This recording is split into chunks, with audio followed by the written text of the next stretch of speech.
welcome back everybody to my next episode of Arkham Horror, The Complete Guide. This episode we're going to be talking briefly about deck building. Now, deck building in Arkham Horror and a lot of deck building in LCG games is quite scary at first. Some people are drawn to it immediately, some people are quite put off by deck building. And don't feel bad if you are quite intimidated and quite overwhelmed by deck building aspects, especially in this game early on, because it is quite confusing. Now, first things first, if you are new to the game or aren't that keen on deck building yet, I highly recommend you head over to arkhamdb.com. That's the Arkham Horror deck building database. In there you can find many decks of different characters, different card sets, different classes. You can search for a character that you want. You can even filter out cards that you don't own and packs you don't own. So for instance, you could pick a character that you have and filter out cards you don't own yet. Maybe you want a character just for, say, the Forgotten Age. You can filter out packs from just that set and just get a deck built for that. Or even just decks for the core card sets. There's some great decks on there. Most people even write up small tips and starting rules and what you want to mulligan for early on, upgrade paths and such. So I highly recommend using that site early on. This will help give you a basic understanding of deck building and how decks work, and just from playing through that you'll probably get a decent idea of how to make a deck and what cards to put in. So without further ado, let's head on to deck building itself. So first things first, deck building. The very first thing you're going to do is pick a character. Now, as I said before, there are 5 classes of characters. There are Guardians, Rogues, Mystics, Seekers and Survivors. Each one has a slight different play style. All characters act differently, but each one has a sort of generic play style. For instance, the Guardian characters are sort of like your tanks. They'll take up a lot of damage, they'll use weapons and are great at killing enemies. The Rogues are good at collecting resources, dodging enemies, using tricky abilities, moving around the board quite quickly. These are your clue gatherers. They can usually go across the board quite quickly, gather clues. They use tombs and books and stuff to get more clues out, which are very obviously great for progressing through the story. The Mystics are sort of your powerful witches and wizards. They'll have great spells at their advantage. They can use their high willpower to do massive damage and use abilities, spells to investigate or move around the playing area. And lastly, Survivors are sort of the wild card of the bunch. They're sort of generic build. They like to go through by the skin of their teeth and do crazy combos and high risk, high reward playstyles. So first of all, let's pick a character. So we're going to pick someone from the core set. We're going to pick Roland Banks. So let's take a look at his card first. So obviously straight away we know he is a Guardian character. So most of his cards are going to be the Guardian cards, the blue cards there on that symbol. So he has 9 health and 5 sanity. So he has a lot of health, but not a lot of sanity. So that means early on I've got to be careful what I do with sanity effects. So if I can, go for damage over sanity because I've got a lot of health. Next, let's look at his stats. So general rules are stats. 3 or higher is great, 2 or lower is bad. That's how I see it. So he has 3 willpower, 3 intellect, 4 combat and 2 evade. So apart from his evade stat, his stats are pretty good. It's quite even. So willpower is mostly for treacheries, so 3 isn't too bad. Intellect is going to be used for gathering clues, so once again, 3 isn't that bad really. He has a very high combat of 4, so for killing enemies it's going to be perfect. And his evade is only 2, so we know straight away that he is going to be focusing mostly on using his strength for enemies. He has abilities here, so he has this passive ability here. After you defeat an enemy, discover 1 clue at your location once per round. And his Alasine token pull effect is a +1 for each clue in your location. So we know that if we are struggling to get clues, we can just basically kill an enemy using our high combat ability to get a clue from that location. So that's the basic of the character. So I'm going to flip it over here. Now all characters have a small deck building tips down here at the back of the card. So first of all, depth size 30. This means that the cards in your deck cannot exceed 30 cards. Throughout the game and the campaign, you will gain new cards. You'll gain special cards, rewards, weapons, allies and such. And if the guide should say does not contribute towards your maximum deck size, so those cards don't matter. Also, you also have these 2 cards down here which don't count. We'll explain in a second. So past that, deck building options here. So this says here, Guardian cards level 0 to 5, Seeker cards, level 0 to 2, and neutral cards 0 to 5. So what this means is, the cards I can put in this deck of this character, I can use Guardian cards 0 to 5, that's any card.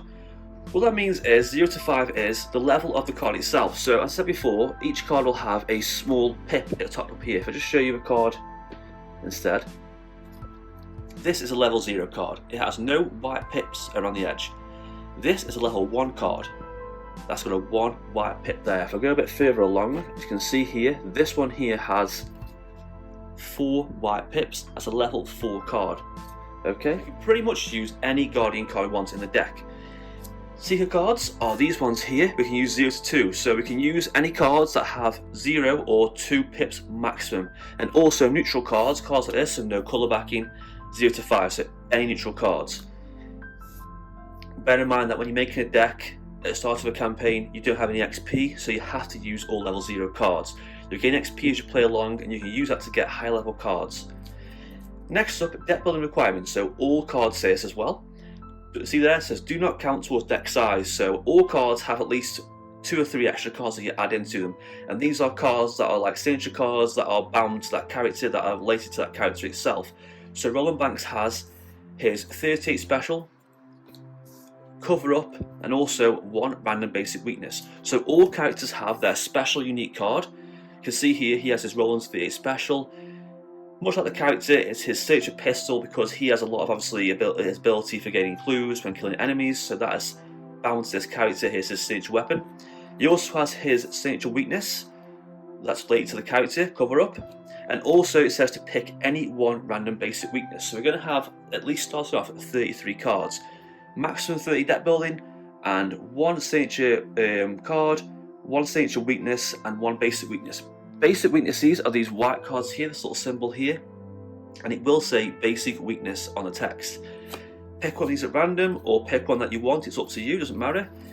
These basically act as sort of like hindrances as you play through the game. You'll get game 1 randomly and you think, oh no, there's weakness. So this one here says choose and discard all but 1 card from your hand. As you can see, when you draw it, you have to play the effect and it slows you down quite a bit. Okay, that's the basic out of the way for this character. So next up, deck building itself. So I know I can use any Guardian cards, and at least initially any Seeker cards because it's level 0. So what do I want to do when I go for Arkham Horror? I think of these 3 basic things, basic principles that you're going to need for Arkham Horror deck building. First things first, ability to gather clues. This is most important because gathering clues is the key to succeeding in Arkham Horror. You need gathering clues to succeed in most missions, and if you can't get clues, you have low intellect and no cards to help you, you're going to really struggle. Next up is handling enemies. Now when I say handling, I mean killing or evading, because sometimes characters are built for evading enemies like rogues, and some characters like Guardians are great for killing enemies. So straight away I know Roland Banks is going to be good at killing enemies. He has a high combat stat and his ability to command weapons is going to be really great for him. And last but not least, we have treacheries. So treacheries are cards from the encounter deck that you're going to reveal. They're going to test you out certain abilities, and basically this means you want to make sure you have either a high willpower or some good skill cards to handle the certain treacheries. For instance, if I have real low willpower and I keep getting treacheries that make me test willpower, I'm going to really struggle and I'm going to not succeed. So that's the 3 basic principles. One more tip is you need to balance your deck out. That means is you don't want to put in a load of weapons, a load of assets, all those are high cost weapons and assets, because you're going to slow your deck down. You can't play everything at once and you're going to really struggle and you have nothing to play for the early turns. In the same aspect, you don't want to have too many skill cards. If you have loads of skill cards, that's great, but you're going to play through your hand really fast and not nothing to play, and you're going to struggle later on in the more important skills. Also keep in mind that all characters have so many slots. These are the symbols down here, as you can see here.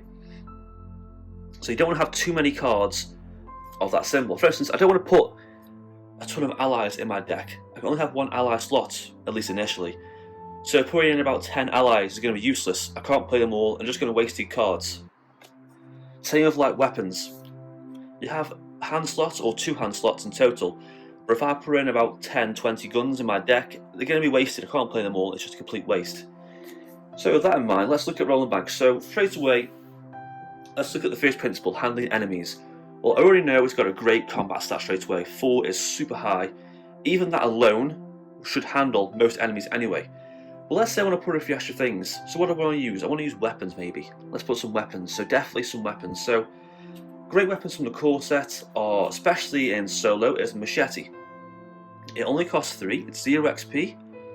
Yes, it has no uses, so you don't have to exhaust it. You just, an action, fight. +1 plus attack. If the attacked enemy is the only enemy engaged with you, it deals +1 damage. So with this weapon, I'm going to always deal +1 damage if I'm engaged with one enemy. Combine that with his ability, if I'm in a place with a clue and the enemy's there and I'm struggling, I can think, let's just fight the enemy. I've got a high combat stat, I've got a machete, kill the enemy, gain a clue. I could also use a weapon, like the 45 automatic. I mean, same kind of thing, fight, +1 for this attack and extra damage, but it has so much ammunition. So straight away I can put in weapons such as that. That means I've sort of handled my enemies and my clue gathering in one go there. Another good card to have is something like Dr. Milan Christopher, because it's +1, it gives a constant boost to my stats, +1, and after I successfully investigate, gain on resource. So you can sit there and pop up that pretty good 3 to a very good 4 intellect. Another good thing is to have events and skill cards. So this one here, evidence for example. Fast, player to defeat an enemy to 1 clue at your location. So combine that with his ability, I can gain 2 clues from a location if I could. We also want to put in skill cards too, so depending on what kind of deck you're playing. So for instance, this deck here would benefit from a lot of weapons, a few allies out, and then we want to put in a lot of skill cards, because all we're going to do with rolling banks is move, fight, and investigate. That's all we're going to do. So we want a lot of skill cards, so things like Vicious Blow. If the skill test is successful during an attack, it does +1 damage. And other generic skill cards, the extra symbols, the symbols up here to help boost up the stats. So that's the basics down. So you want to balance out your clue gathering, your enemy handling, and your treachery and extra skill boosts. Obviously balancing the cards out. For instance, you kind of want you could go even, you could go 10 assets, 10 events, 10 skills, but make sure you correlate those with what kind of playstyle you're going for. So for instance, if you have something like a Guardian, you want a lot of weapons out, and probably mostly events that coincide with weapons like extra ammunition or boost up the attack damage like Vicious Blow or Evidence. With that out of the way, let's talk about XP and upgrading your deck. So what this means is, play through the campaign of Arkham Horror, you will gain victory points which convert to XP at the end of the game. Certain enemies, certain locations, and just for playing through the game you'll get XP. With this XP, in between scenarios, you can then use that XP to upgrade your deck. So what this means is, let's take a look at a couple of cards. So let's take this card here. So we have Police Badge. I couldn't put this in my deck at the start of the game because it requires 2 XP, and I have no XP yet. But if I say I gain 5 XP from the game, I could use 2 of that to buy Police Badge. When you get a card for your deck, obviously because you only have a maximum deck size of 30, you have to replace a card. So when I get a card out that's quite similar, maybe another asset or another symbol. This one here gives you +1 willpower, and investigates your location, taking his or her turn. I can discard Police Badge, and that can take up to extra 2 additional actions this turn. So extra cards you can use. I can also use Beat Cop, for instance, cost 2 again. Extra attack power. I can exhaust Beat Cop, deal 1 damage to it, and deal 1 damage to enemy location. Also, it has extra health and sanity to take more hits for me.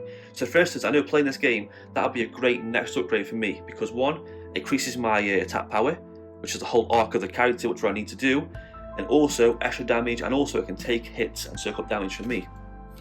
So that's the basics of upgrading your deck. The thing with this game is, when you first play, you are going to struggle.